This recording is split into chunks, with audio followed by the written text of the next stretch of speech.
Hello everybody, this is Swaroop here and welcome to my 17th C programming tutorial. In this tutorial, I'll talk to you guys about something called arrays. Well, before going into that, let's just see why do we need arrays and where do we use them. So, till now what we know of a variable declaration is that we define a variable like this, int x.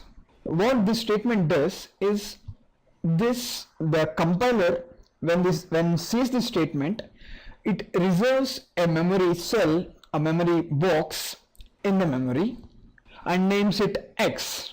So if we want to store a value, say 10, in that box, all we have to do is write a statement saying x equal to 10 and that puts 10 in that box. Now let's say I have 5 people, 5 students would be better, and let's say I have to save ages of all 5 of them.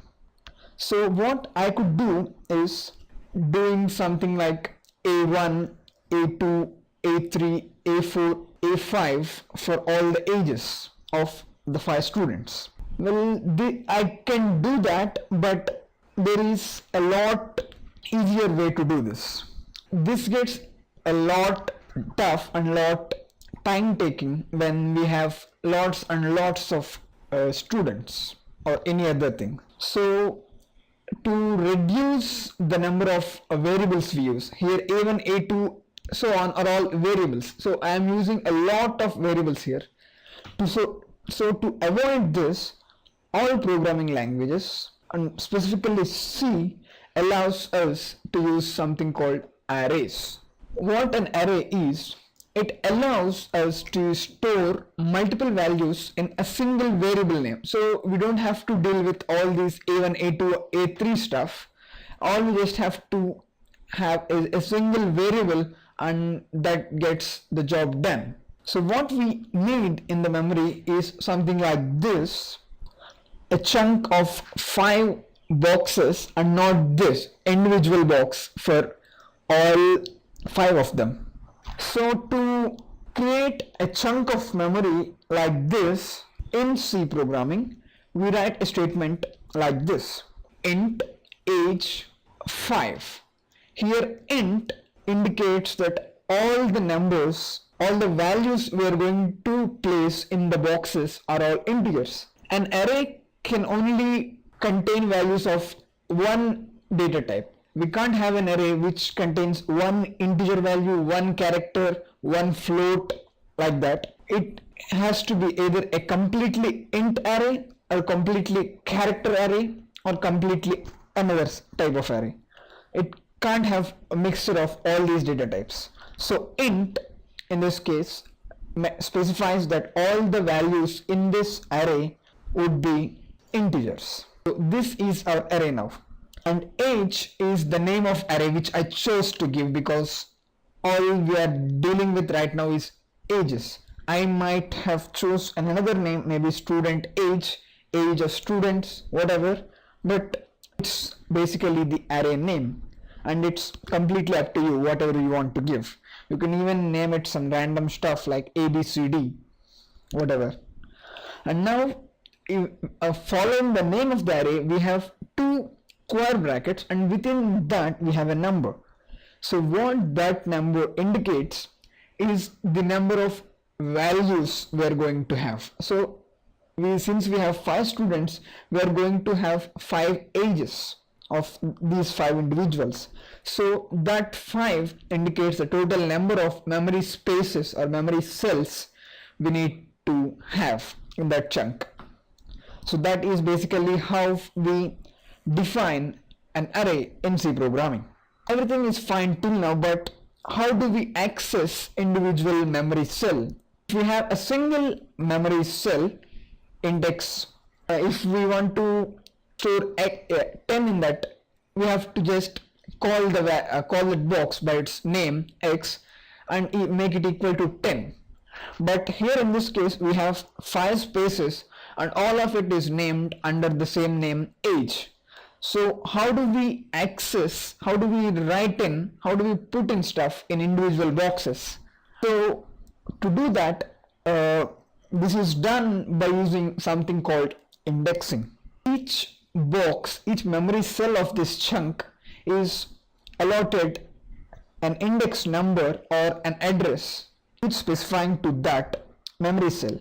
It starts from 0, not from 1, from 0, 1, 2, 3, 4.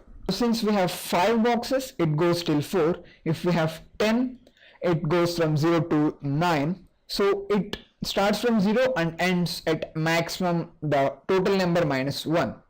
So to access each of them, all we have to do is call them by the name of the array followed by the index. So to access the first memory cell, I have to call it age of 0. For the last one, I have to say age of 4, age of 2, age of 3. So this is how we access individual cells of the memory. If I want to place the ages, maybe the first guy is 12 years old, so I'll write age of 0 equal to 12. If the last guy is of 15 years old, age of 4 equal to 15, age of 2 equal to 13. Similarly, you can fill out all the stuff. This can also be done in another easy way. All we have to do is define the values directly when we are defining the array. So like int age of 5 equal to 10, 11, 12, 16, 18. 5 values, and all the 5 values would be allocated to the memory respectively. So the first number would indicate the age of the first boy, girl. The second would indicate the age of the second one. Last would be for the last one, and similarly the rest. So that's how we use arrays, and that is how we access individual elements. Now let's write a simple program to see how this all works. So here I have already written down the basic template. Now I'm going to declare the array int age, same just exactly what we did.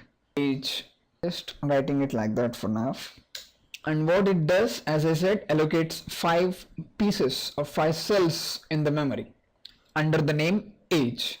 So to save a value into the first box, we have to use the name followed by its index and the value which we want to place in it.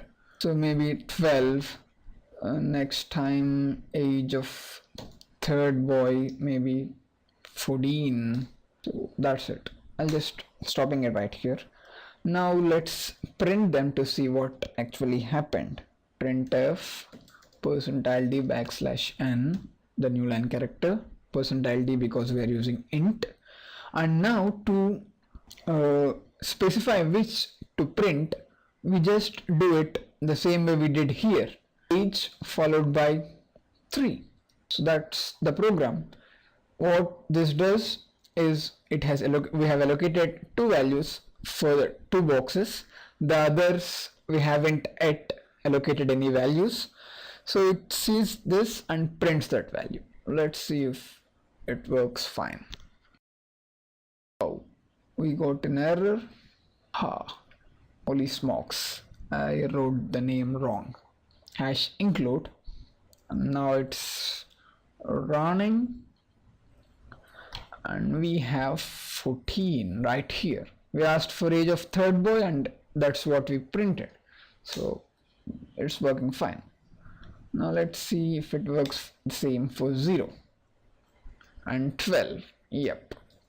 And now we'll see what will happen if we want to print the value of the box which we haven't declared it. We have declared for 0 and 3, but we didn't for 2 yet. So let's see what it prints. Even I am not sure what it will print. So -2. Well, that's completely random. It depends on whenever you run the program. It completely up to the memory to give any number. So it's literally random. Now let's see for 4. See. this must give you the idea of how random it can be. 19831. That's probably the value that's already there somewhere in the memory. So we don't want to do that. We only want to access the memory which we have declared and not the others. So that's one thing to keep in mind. And now, as I said, the easier way, let's close this. The easier way would be directly specifying them here. 10, 13, 14, 12, 15.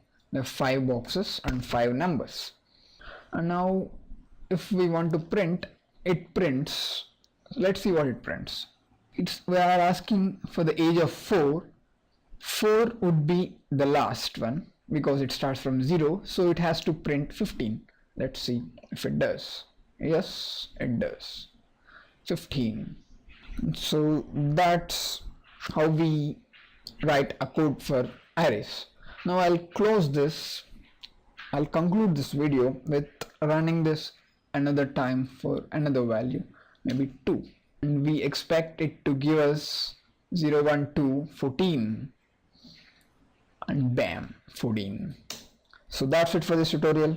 In this tutorial we have only seen the basics of what an array is and how we use it in a simple program. The next tutorial will follow more advanced stuff in the arrays, so don't forget to watch that too. So that's it for this tutorial. Hope you guys had fun and learned about the basics of arrays. See you in the next tutorial. So bye.